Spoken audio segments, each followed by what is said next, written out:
it was women who really poured into me and who strengthened me and who guided me. And so for me, Women's History Month is really my opportunity to highlight and celebrate women who are doing that for so many other people. Part of my job is engaging with people. Part of my job is really helping people through the red tape. You know, connecting people to resources. Like, that is what I feel like is my mission and purpose. You know, before we get to a point where we're actually interacting and dealing with the world and the world's prejudice and whatever else they may have, you have to first make it out of the community you come from. Truly. And like, you have to first get past that barrier in itself. I always tell people it's all about opportunities and making sure that you are ready when that door opens. And the governor, during that time, I think it was before Christmas, so it was like December, he was the one that actually came to me and offered me the position as Southeast Regional Director. So it wasn't even an email or like by word of mouth. It was him, and I was so excited. At this point, knowing what you know about politics, knowing what you know about those who are in leadership in Pennsylvania, knowing that we have some pretty important elections coming up, what do you think everyone in this room should know and understand right now about how politics in Pennsylvania are working? The wisdom is understanding that nothing that you do, from the time that you wake up in the morning, from the time that you go to bed at night, is not connected to politics and government. Whether you want to admit it or not. People who do not vote, I just do not understand the shoes that you purchased today. And they were on sale. Girl, it was a tax, right? Yes. If you own a house, it's a tax today. Yes. You know, the gas that you put in your car, you pay for that. How it increases and decreases. Don't give me some. It's regulated by the government. So when people talk to you and they speak to you about not voting, then sometimes you have to bring it to home and you have to connect the tangible things in people's everyday lives to government. Even in this time where, although we made a lot of progress as women and with equality and those kind of things, there are still very much a lot of people in this world who believe that women have a particular place and a particular role that they're supposed to play. To me, she just defies all odds. I was already an office aide for our head football coach, and I used to joke with him all the time, like, hey, I'm coming to football practice, and he's like, oh, okay.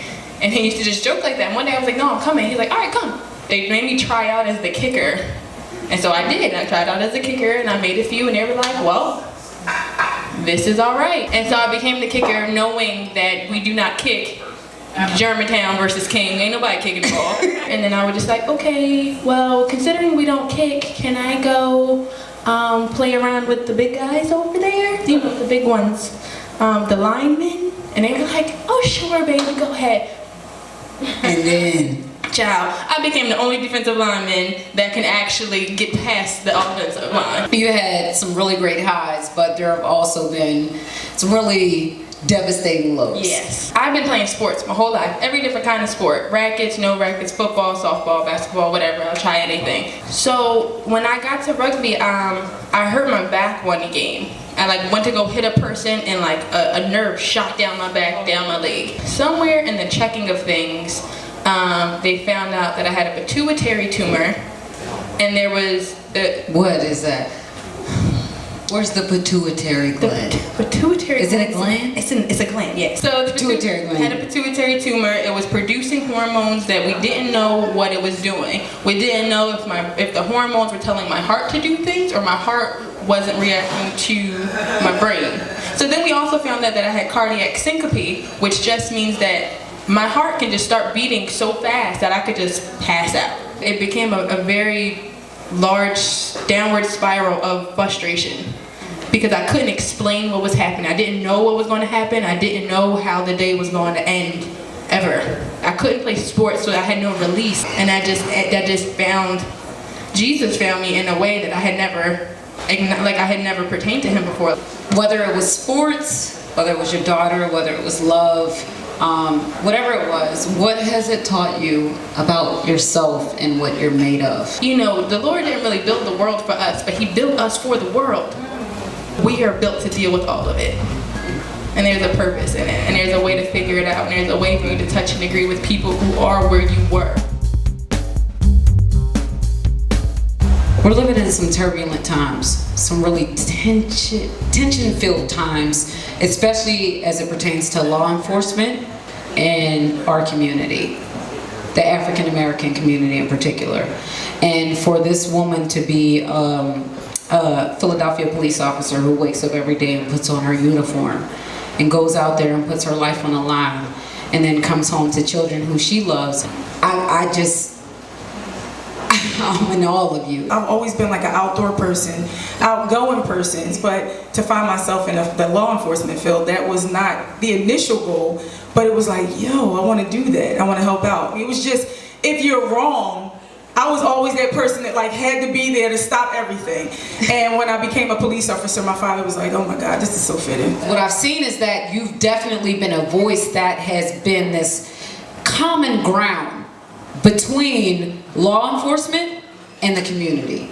And that's something that I've admired about you greatly. We have the ability together to do things, so I see it that way. I don't think that any officer has all the answers. Just like I don't think that any human, one person, has all the answers. Together we stand, you know that old saying, divided we fall. And there's so much division right now. But once people recognize that, once we stop fighting against each other, because that's what it is. It's like, no, us, like you said, it's us and them. Us and them. I'm gonna be honest with you. We are just as annoyed, or hurt, I should say, the word hurt, when we see things that are not done right. I don't want to see anybody's child be murdered, just like I don't want to see another cop get murdered. It's not right. Before all of this started, though, when I was in the 35th, when you met me, my goal always as a police officer was to use the tools that I had to help others, because I did it before I became a cop. So now I just have a venue. When I was blessed to become the community relations officer, I started playing basketball with the kids. I can't play. I don't know, but I would form teams and watch the kids bust on the cops, and I would side with the kids because I thought it was funny because the cops couldn't play. But it was funny because the officers were very happy to participate. Those are the things you don't see. I got hurt in a protest, and I had a young lady walk up to me at this time, and she got in my face with her fingers pointed and said, "Sister, you disgraced us all." Because she don't even know who I am. You don't even know half the things that I've done. I've raised $52,000 for the Ronald McDonald House. I've raised so much money for breast cancer. I walk every year. I take care of a kid with special needs. I go around to different schools and doing whatever. Because I don't want you to judge me based off of what I'm wearing. People are, people are people. But at the same time, we are blessed. I am blessed to be able to be in a position that I am in, to be able to work with the community, but to also get the volunteers that I get. My boyfriend, he's on a job, but he also is very supportive. And then all of the other police officers, they jump in, they find ways. And I've been blessed because God has given me a vision, and it's been a blessing because all these people participate. What is your vision? My vision is for people to unite. There's a lot of hurt people. People are sad about a lot of different things, and they want things to be right. But in order for you to embrace, the things that are wrong, you have to learn that you gotta come together. I want to help you. I want you to help me. I want you to recognize that there are good cops, but I also want you to help me in your neighborhood. You stage a die-in on your corner where they're taking lives with drug dealing and things like that. I will be right there to protect you. Let me know. I'll be there. I don't like to see any of these things. I can't stand it. You cannot survive without the police department. But we also can't survive without you. We need you. We need you.